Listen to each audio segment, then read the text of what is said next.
নমস্কার দর্শক বন্ধু। আজকে আমি এসেছি এমন একজন ব্যক্তিত্বের সান্নিধ্যে। তিনি প্রাইমারি টিচার্স ট্রেনিং ইনস্টিটিউটের একজন অধ্যাপক। ওনার নাম হচ্ছে বিশ্বজিৎ সর্দার। আজকে ওনার কাছ থেকে আমরা জেনে নেব ওনার বিষয়ে, উনি কি করেন। আজকে ওই পিটিটিআই অর্থাৎ প্রাইমারি টিচার্স ট্রেনিং ইনস্টিটিউটে ওনার কি কর্তব্য এবং এছাড়া উনি কি করেন।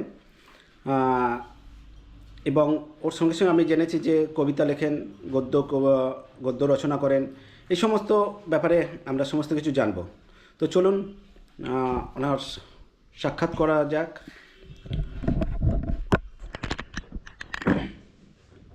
বিশ্বজিৎ বাবু, আপনি আপনার সম্বন্ধে একটু ডিটেলস বলবেন। নমস্কার, আমার নাম বিশ্বজিৎ সর্দার। আমি পশ্চিম বর্ধমানে দুর্গাপুরে লাউদোয়া প্রাইমারি টিচার্স ট্রেনিং ইনস্টিটিউটে কর্মরত, আর বাড়ি বারুইপুর। এই হচ্ছে আমার পরিচয়। আচ্ছা, তো এখন আপনি কি করছেন? মানে ওইটাই শুধু করছেন না আর ওর সঙ্গে সঙ্গে আরও কিছু করছেন? না, অন্য বিশেষ কিছু নয়, আমি ওইটাই করছি। এটা কি একটা জব বা চাকরি এরকম কিছু? হ্যাঁ, আমি পশ্চিমবঙ্গ সরকারের আচ্ছা কর্মচারী আর কি। আচ্ছা আচ্ছা। সরকারি প্রতিষ্ঠান, সেখানে। আর আপনি শুনলাম আপনি কিছু কবিতা টবিতা লেখেন, তা এই বিষয়ে আপনার কিছু বক্তব্য তুলে ধরুন। লিখি অল্প বিস্তর, তার মধ্যে হচ্ছে কিছু কিছু প্রকাশিত হয়েছে, কিছু কিছু হয়, এই নিজের ভালো লাগার জন্য লিখি আর কি। সেই অর্থে ঠিক বড় কোনো কবি বা সাহিত্যিক কিছু নয় আর কি। না, বড় কোনো কবিতা বা সাহিত্যিক, কবি বা সাহিত্যিক হওয়ার দরকার নেই। যেটুকু আপনি আছেন সেইটুকু সম্বন্ধে আপনি বলুন, যে আপনি কী ধরনের কবিতা লেখেন এবং আপনার কী কী কবিতা এখনও পর্যন্ত কোথায় কোথায় ছাপা হয়েছে এই সম্বন্ধে কিছু বলুন। এখন আমি মূলত আমার লেখার প্রেরণাটা আসে, আমার মনে হয়েছে, আমি দেখেছি যে বহু লেখালেখি বা আমাদের অন্য অনেক মাধ্যম আছে, সিনেমা ইত্যাদি ইত্যাদি, তাতে অনেক সমাজের বিভিন্ন প্রান্তের মানুষজনের কথা তুলে আনা হয়, কিন্তু তার মধ্যেও কিছু বাদ থেকে যায়।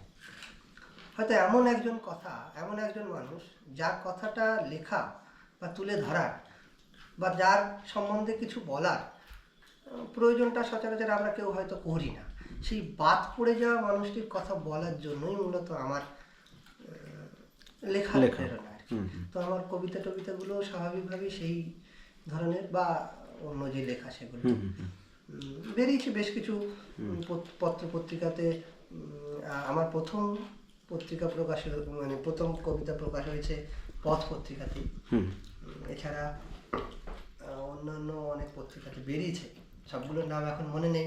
কবিতা কুটির আছে, হ্যাঁ, তারপরে অনর্ঘ বলে একটি পত্রিকা বেরোতো ডায়মন্ড হারবার থেকে, সেখান দিয়ে বেরোতো। এই মুহূর্তে আমি বেশ কিছুদিন নতুন কবিতা টবিতা কম লিখছি। আচ্ছা, এখন হচ্ছে এই ছোট ছোট গল্প লিখছি আর কি। আচ্ছা। তা ওই কাদের বিষয়ে আপনি লেখেন? মানে পিছিয়ে পড়া লোকেদের বিষয়ে কথা বলেন? পিছিয়ে পড়া বা মনে করো, আমার সাম্প্রতিককালে একটি লেখা বেরিয়েছে বই আকারে, যদি সেটা আপনি দেখবেন, সেটা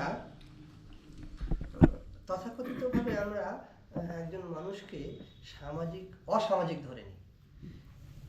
সেই মানুষটি যাকে আমরা খারাপ মানুষ বলি, বা আমাদের সভ্য মানুষরা তাদেরকে অ্যাভয়েড করে চলি। ধরা যাক একজন চোর হতে পারে, বা একজন বেশ্যা হতে পারে, বা এই ধরনের। কিন্তু তার জীবনের কিছু স্ট্রাগল আছে, যে কারণে সে চোর বা যে কারণে সে বেশ্যা। তো আমার ওই লেখাটি সেরকম একজন বেশ্যাকে নিয়ে, যে আসলে বেশ্যা তো নয়, সে ভালো মানুষ ছিল। সে তারপর কেন তাকে আমরা ওইভাবে পাচ্ছি, তাকে আমি অ্যাভয়েড করছি, কিন্তু আমার প্রতি তার কি মনোভাব বা আমাদের প্রতি তার কি ভাবনা। আমরা যেমন তাদেরকে একটা দাগ দিয়ে রেখেছি, খারাপ লোক এরা, তো তারাও আমাদের কিছু দাগ দিয়ে রেখেছে। তো সেই রকম তাদের ভাবনাগুলো, তাদের জীবনের স্ট্রাগলগুলো আমি চেষ্টা করেছি।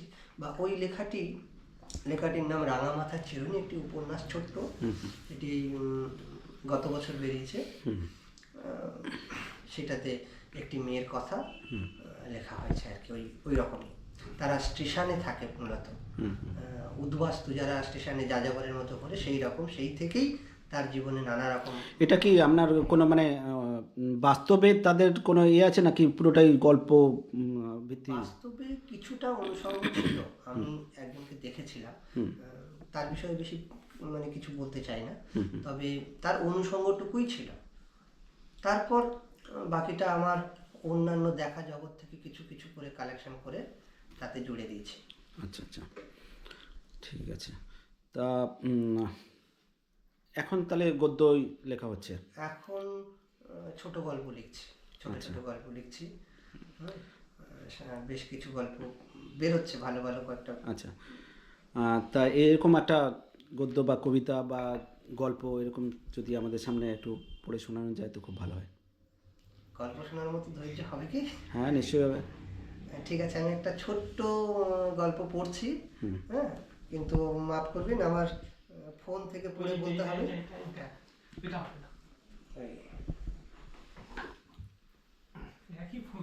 হ্যাঁ,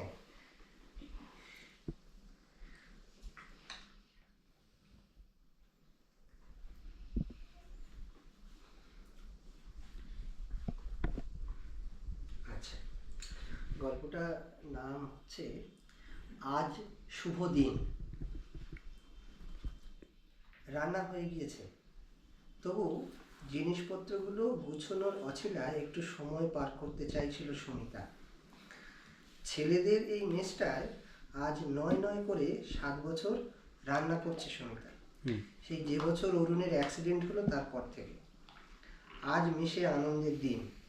শুভময় ভাইয়া বিরাট বড় একটা চাকরি পেয়েছে নাকি, অনেক টাকা মাইনে। বাবা, একটা আনন্দের খবর বটে।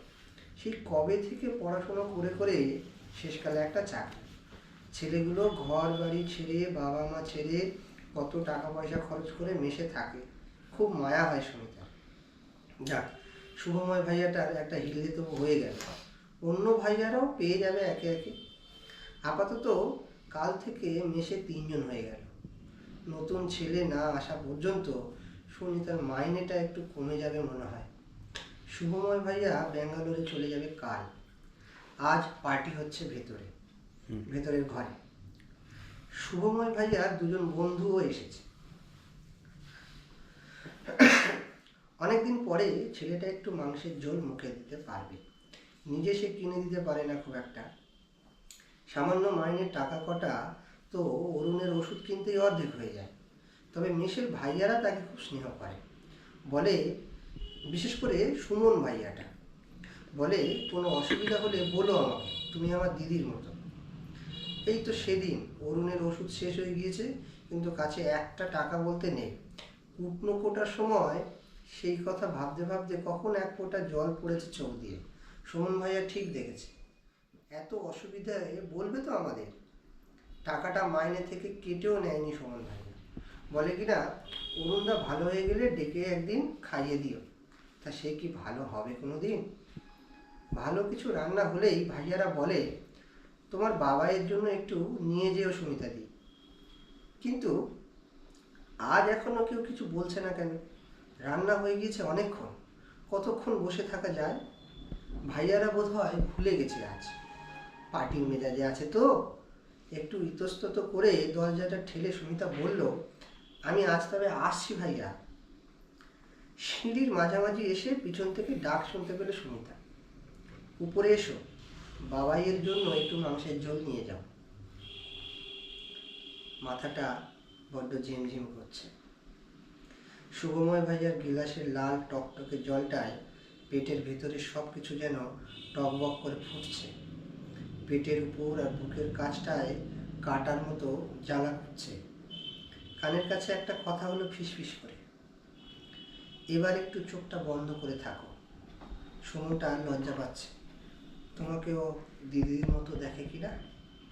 সুমিতার চোখ বুঝল। ব্যাস, সেটুকুই। খুব ভালো হয়েছে, ধন্যবাদ। ধন্যবাদ আপনাকেও।